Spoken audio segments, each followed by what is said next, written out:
Hi, my name is Alejo Molina. I'm originally from Colombia, a town in the highlands called Medellin. And I've been here for 20 years serving as a Catholic missionary.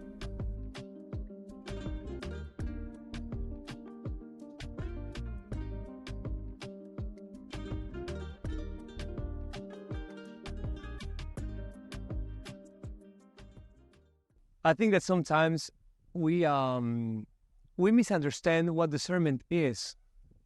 And we think that discernment is the same as making a decision. And making a decision is making a decision. Discernment is different than just making a decision.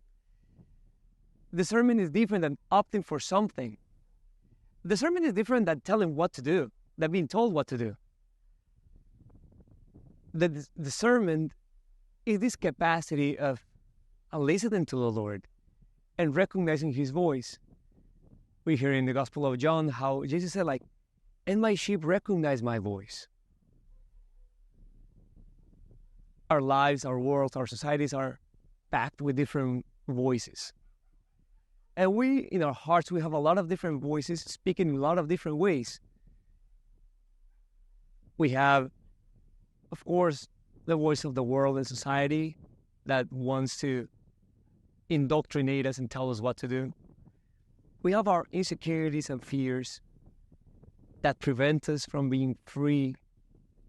We have our wounds and our past that still has some weight, that sometimes our temptations, our concupiscences are just kind of burden over our shoulders. That when we hear something, when we feel something, we don't really know where it comes from.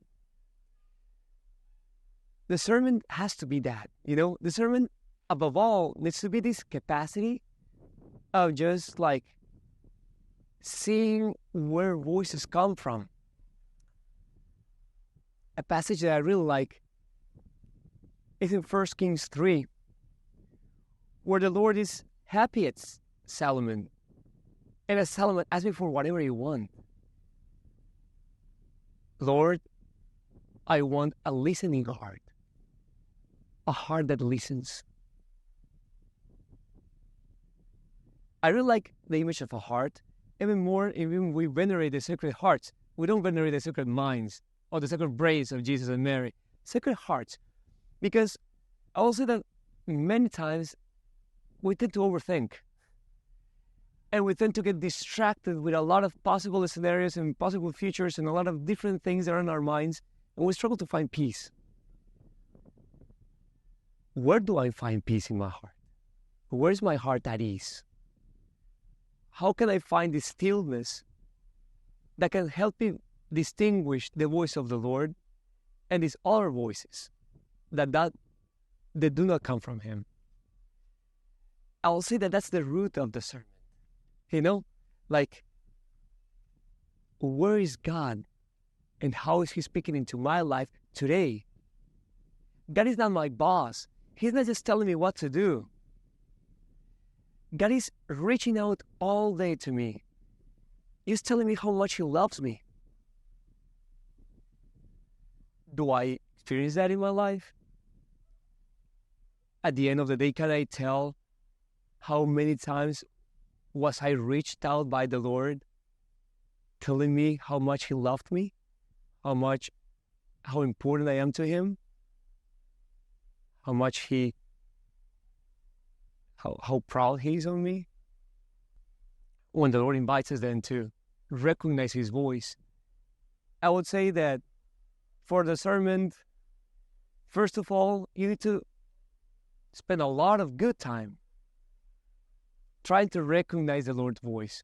We recognize our mom's voice, our dad's voice. We could recognize our siblings' voices, our best friends' voices. Can we recognize God's voice? Sometimes, not sometimes. Okay, so let's spend more time together so I can get used to His voice. That way, when He speaks, I can tell, okay, that's God. And when I hear something that does not sound like Him, and after I know how He's speaking to me today, I move to seeing how He has spoken to me through my life. My childhood, middle school, high school, everything, like through my family, my friends. There's been an experience that I have had. Where was God when I was struggling with this? How was God speaking to me while I was feeling hurt or lonely? And then after I have recognized his voice, heard how he has spoken to me through my life, then I will know better how he's inviting me to get closer to him.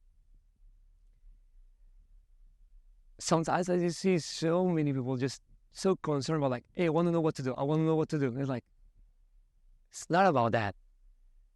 God is not just imposing his ideas or his will on people. It's a voice, it's a loving voice that is inviting you to life. But that's what I will say, that like probably the foundation of discernment has to be that capacity to listen. 1 Kings 12, Elijah is called to go to the mountain. And the Lord was not the hurricane. The Lord was not in the earthquake. The Lord was not in the fire. The Lord was in this very soft breeze. So we need to find this peace of heart, this stillness of heart that could help us recognize his voice.